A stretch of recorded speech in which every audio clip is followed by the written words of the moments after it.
What's going on, guys? This is BoxingXpose, and I'm about to expose some boxing.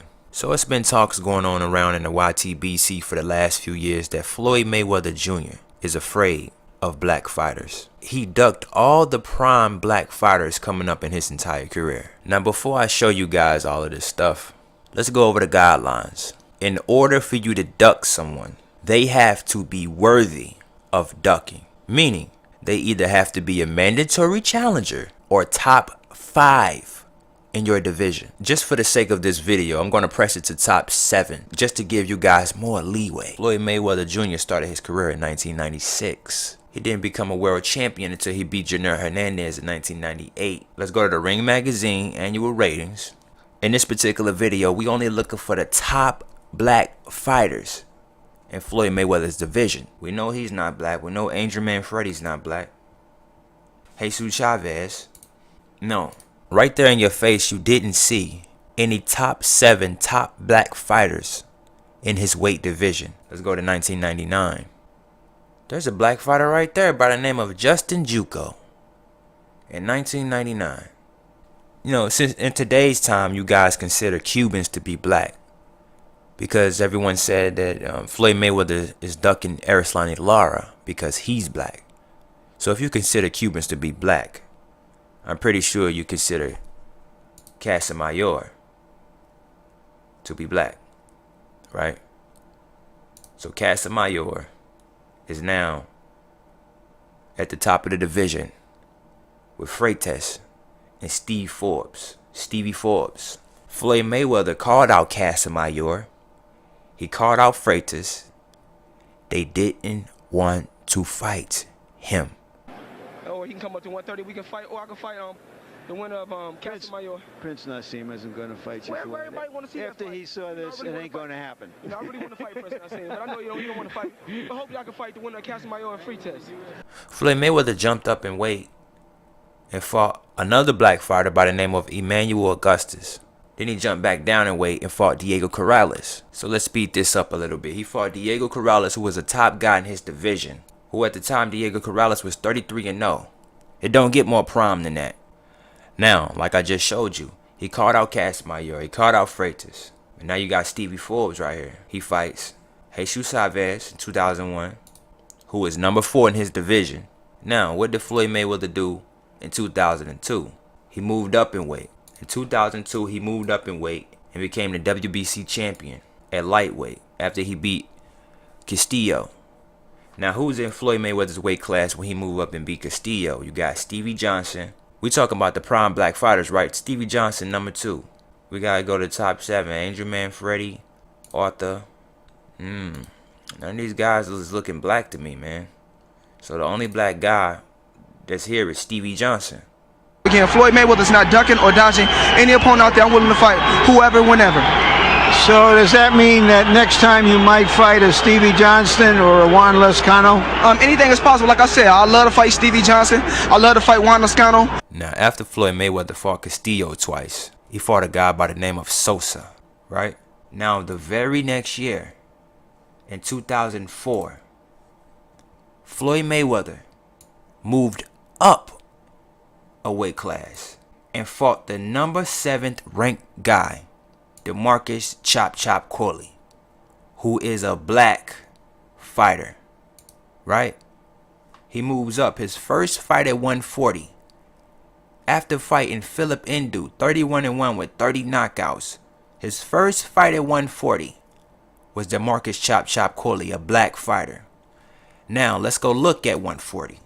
Let's go look at the top black fighters. You got Vivian Harris, Sean Bay Mitchell, and DeMarcus Corley. Once again, in order to duck someone, they have to be worthy of ducking. It would be foolish to say someone like Constance Zoo is ducking Jesse James Leha or this guy down here. So he already fought DeMarcus Corley. So the other top guy in his division is Vivian Harris, which is a black fighter. So let's go to Vivian Harris' resume. Floyd Mayweather fought DeMarcus Corley 2004 in May. Vivian Harris had a fight just 1 month before him. Vivian Harris, he decides to rematch a guy that he beat by a majority decision. So while Vivian Harris is rematching this guy, he's all tied up.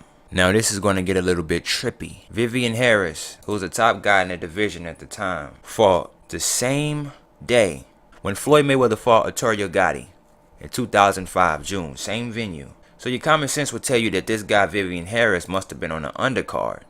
Now if you watch boxing, you know the majority of the time when they put two fighters who are in the same division on the same card, they are building these two fighters to fight each other, right? It happens all the time in boxing. What does Vivian Harris do on the same, I just showed you, it's the same card, the same day, they are building these two fighters to fight each other. He's on the undercard. He fuck around and take a KO loss. So what does Floyd Mayweather decide to do? He moves up to 147. And once again, this is a trend that Floyd Mayweather has set for himself. His first fight in a new weight class is a black fighter by the name of Sean Bay Mitchell. Let's go over to 2005. Now Floyd Mayweather is at welterweight. Who's champion? Zab Judah. You got Corey Spinks in the top 5. Shane Mosley. These are the top black fighters at the time. Zab Judah, Shane Mosley, Corey Spinks. The best out there. And I hear that Shane Mosley is coming down to 147. I hear Oscar De La Hoya is coming down to 147. For Floyd Mayweather is willing to go to 147 and fight Shane Mosley or fight Oscar De La Hoya. What does Floyd Mayweather do?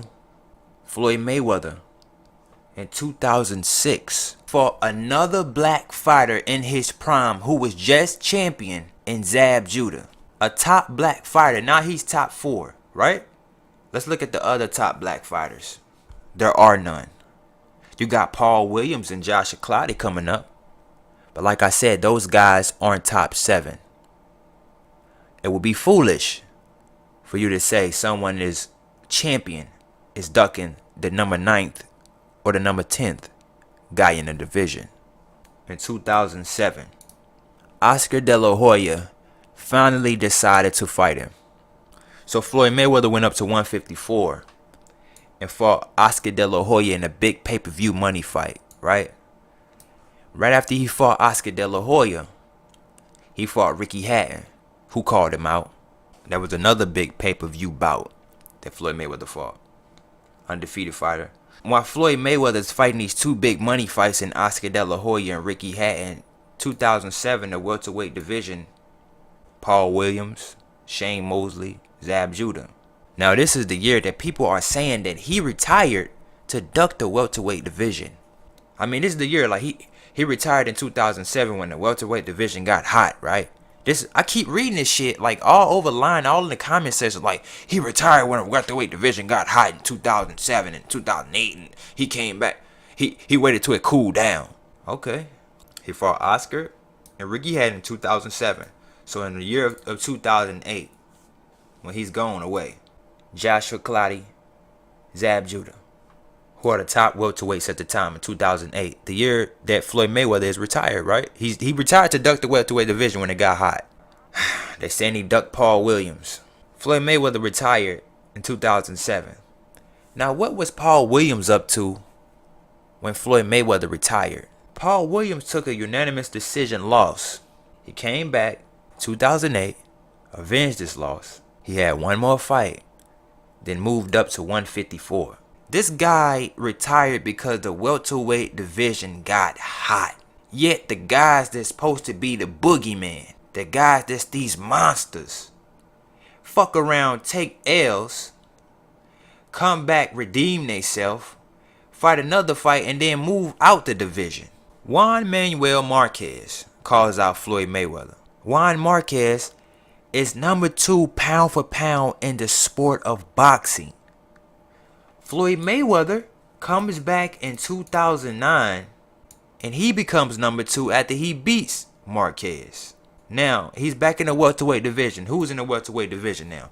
Shane Mosley is the number 2 ranked welterweight in the division, who is a black fighter. Now you got Joshua Clottey at number 5 and you got Andre Berto at number 7.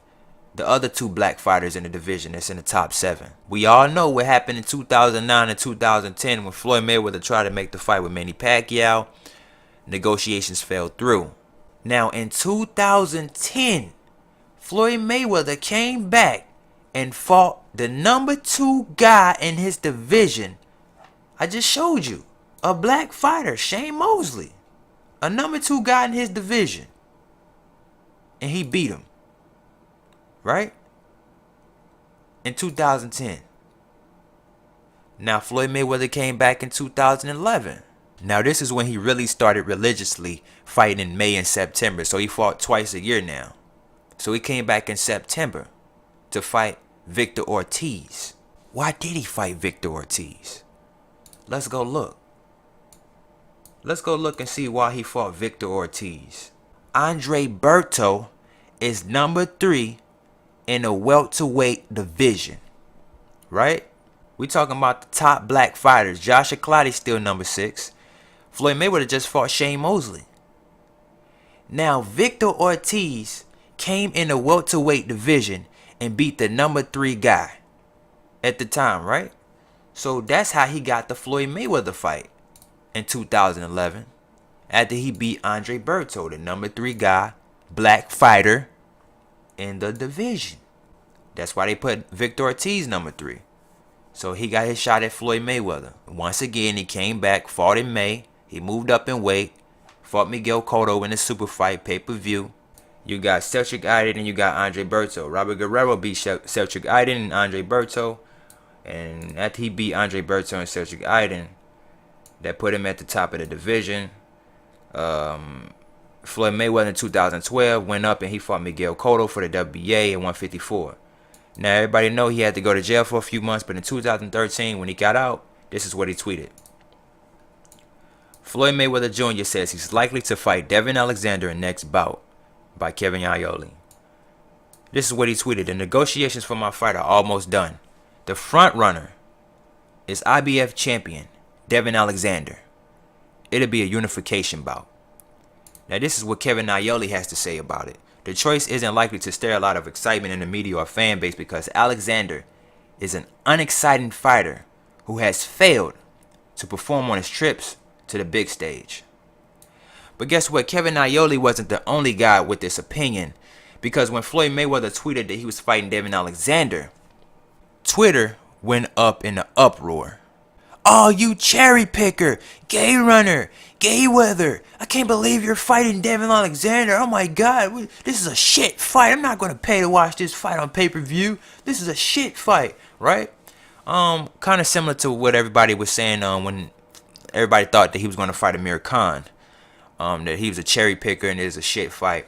So due to the backlash of the Devon Alexander, him tweeting that he was going to fight Devon Alexander, he went ahead and fought Robert Guerrero, who was his mandatory at the time anyway. Sal Alvarez, the number 1 guy in his division at 54. Now you gotta remember that Floyd Mayweather is fighting in 2 divisions now. So after 2013, he came back and he fought Marcos Maidana. But why did he fight Marcos Maidana? I'm gonna tell you why. Because Paulie Malignaggi was the WBA champion. Adrian Broner moved up and took Paulie Malignaggi's WBA welterweight belt. Adrian Broner fought Marcos Maidana. Marcos Maidana took the belt from Adrian Broner. And there you have it. Marcos Maidana coming off a big win. The year right now is 2014. He should be coming back in May and fighting again in September. Now let's look at the welterweight division right now. The top black fighters. You got Timothy Bradley, Kell Brook, Sean Porter, and Keith Thurman in the top 7 right now. Sean Porter just lost to Kell Brook. Keith Thurman in his next fight is fighting a fighter by the name of Leonard Bundu. I never heard of the guy before in my life, but we'll see how that fight turns out. Hey, you better not thug me, son. I guess he's supposed to be the boogeyman. He's number 7. Okay, that's cool. Once he gets a good win, then I'm pretty sure that he can get a shot. At this particular time, Sean Porter lost to Kell Brook. So if Floyd Mayweather is going to fight somebody, I think the only people that are worthy in this list, he already beat Marquez. We only talking about black fighters. I think Timothy Bradley is worthy. Due to promotional issues, unfortunately, he's with Top Rank. You know, Bob Arum and Floyd Mayweather don't get along well. So I think a fight between Floyd Mayweather and Kell Brook would be good. He's the IBF champion. And this is the top 7. Sean Porter, he's coming off a loss. Keith Thurman's fighting some guy by the name of Leonard Bundu. I don't know who the hell that is. So Tim Bradley and Kell Brook is, you know, the top 2 black fighters right now in the division. Kell Brook, he's coming off a leg injury. Keith Thurman, he's coming off a shoulder injury. You know, it's all bullshit in this division right now. So I just showed you. We just went through this whole thing of Floyd Mayweather's career. Him quote unquote ducking black fighters. I just showed you the complete opposite. Every time Floyd Mayweather moved up to another division, the first guy that he fought was a black fighter in their prime. I done this shit real easy. Like, all you gotta do is do your research, man. That's it for today, guys. I'm BoxingXpose, and I just expose some boxing.